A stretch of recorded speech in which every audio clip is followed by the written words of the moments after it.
Hey there, welcome back to Midas Letter Live. My guest this segment is Matt Bottomley. He's an equities analyst at Canaccord Genuity. Matt, welcome back. Nice to see you again, James. Matt, let's dive right into the cannabis sector. We're now in a recreational legal environment in Canada, though the Senate passed the third reading with 40 amendments. Mm-hmm.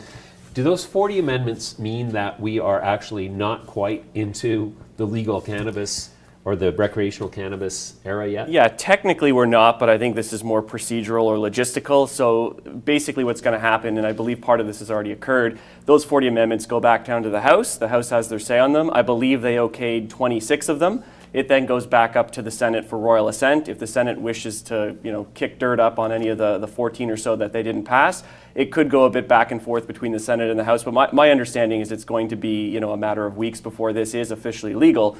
That doesn't mean we're going to see legalized sales. I still think there's a lot of other logistical hurdles to go over when it comes to provincial implementation. Sure. But we're at the goal line. We're 99% there with respect to this being a legal rec market. You bet. So then, assuming that timeline unfolds, when do we expect to see recreational marijuana available generally? Yeah, I think there's a bit of a window here. We're hearing, first we heard July 1, now we're hearing summer, then late summer. I think most licensed producers that I'm familiar with, that I've talked to and that I cover, are expecting to facilitate delivery of a lot of product in September. So I would expect by October we should see a lot of the product rolling out in stores all over the country. I think each province is going to obviously have their own challenges in ramping it out. Some will be faster than others, but I think the first legal sale could happen maybe in August if it's an online platform somewhere, because there are a lot of online platforms rolling out in Canada.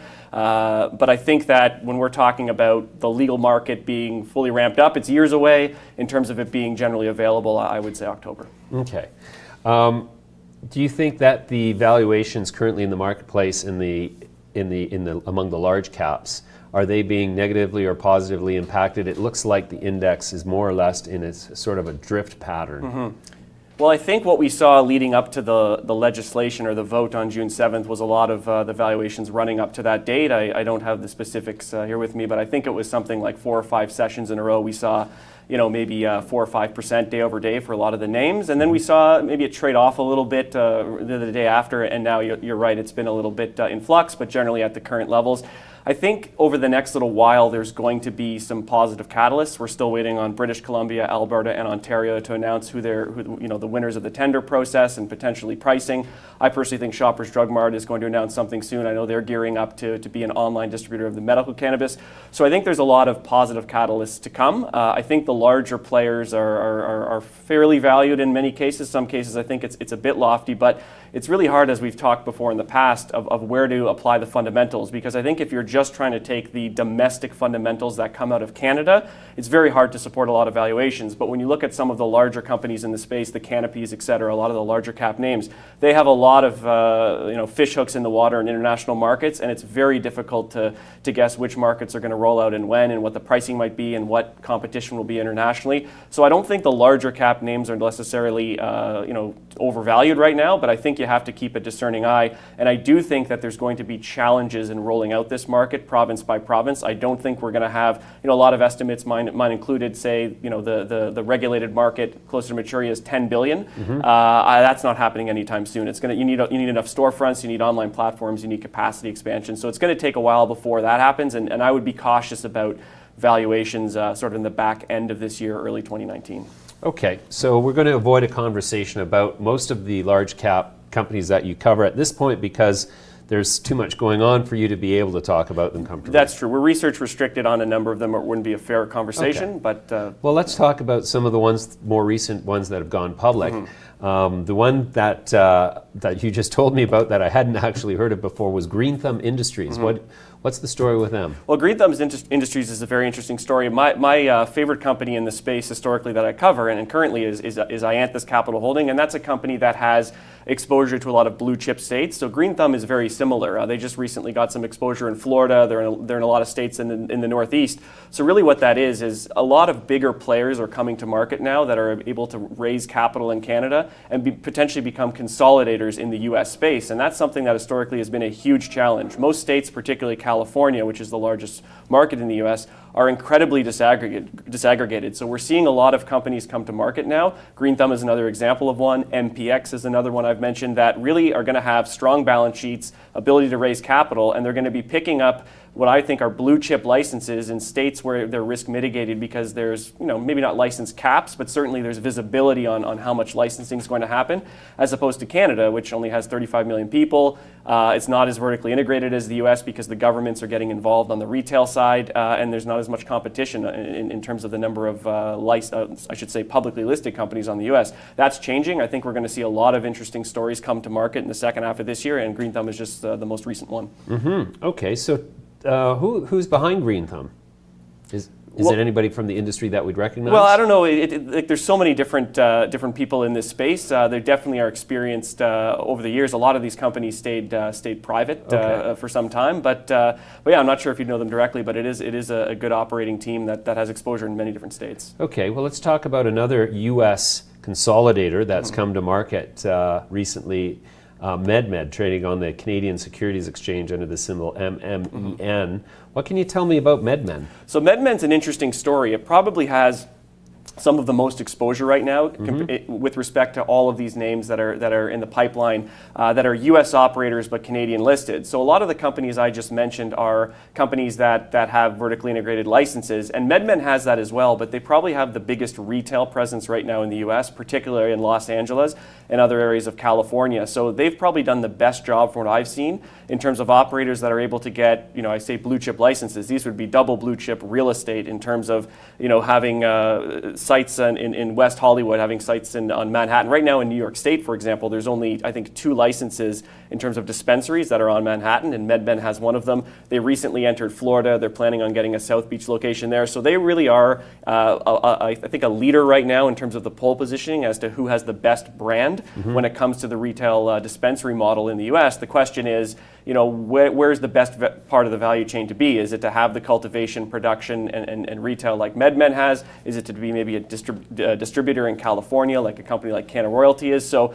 I think MedMen's a company that has a lot of execution to do in order to get to where they're planning to be, but they certainly are the leader right now when it comes to the retail brand for publicly available investments. Okay, now let's touch on one that's actually been sort of really amping up in market cap and valuation and increased interest, and that's one where we were both present for their sort of show and tell day, Organigram Holdings. Yeah, so Organigram is a great company. It's got a great management team. I've been doing some facility tours more recently. I went to Afria as well, and I looked at a lot of these companies when I was first initiating coverage on them early in 2017.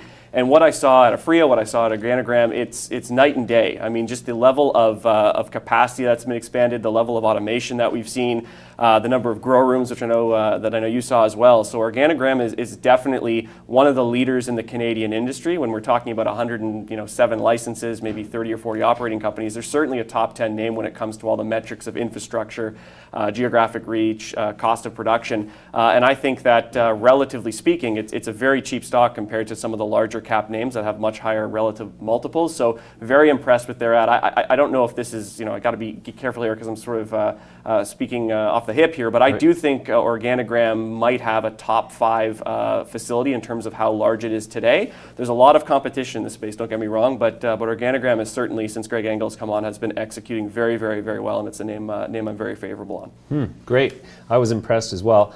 One of the big questions that a lot of people are asking about is the idea that there's going to be this huge shortage of legal cannabis in the face of the onset of recreational use by pretty much everybody. And I'm curious as to, if we look at this map that I'm putting up now on the screen, these are all the illegal dispensaries in Toronto that are currently servicing the recreational market. I wouldn't know anything about that. Okay, that's reassuring. Yeah. But I mean, I just look at this map, and most of these companies, you can either walk in and buy recreational cannabis today without fear of being arrested because of the constitutional quagmire that implies in the face of a newly legalized environment. But are all these guys just going to disappear? And is the new recreational rules the sort of the framework under which the government will shut these guys down? What's sort of your position on that? Well, because this is a map of the GTA and therefore Ontario, I do think that. I mean, these dispensaries, for the most part, do not have the... Now, the Canadian market to start is going to be a little bit shy when it comes to how much product breadth they have, but these dispensaries do not have the product breadth that we're going to see in a regulated market, particularly if you compare it to what we've seen in a lot of US states. I've been to dispensaries all over the US, probably 5 or 6 states now, and when you look at a fully ramped up recreational dispensary, it's nothing compared to what's in here. These stores will sell little jars of dried bud, maybe 1 or 2 cartridges with oil in it, maybe someone in the back room makes the edibles, I don't really know. But the provincial and federal government have basically said, now they haven't acted on it, that once I think it was the first or second reading of the bill went through in Congress, that these dispensaries are effectively on notice. And I don't think you're going to ramp up a large infrastructure, LCBO type models in Ontario and let those dispensaries that are illegal compete for tax dollars with you. So I fully expect there to be enforcement. I'm actually a little surprised it hasn't happened yet. Really? Okay, so then you don't think that there's a risk that these guys try to stay in business, the feds try to shut them down, there's constitutional challenges from that quarter saying, well, if these guys can do it, why can't we do it if it's generally legal?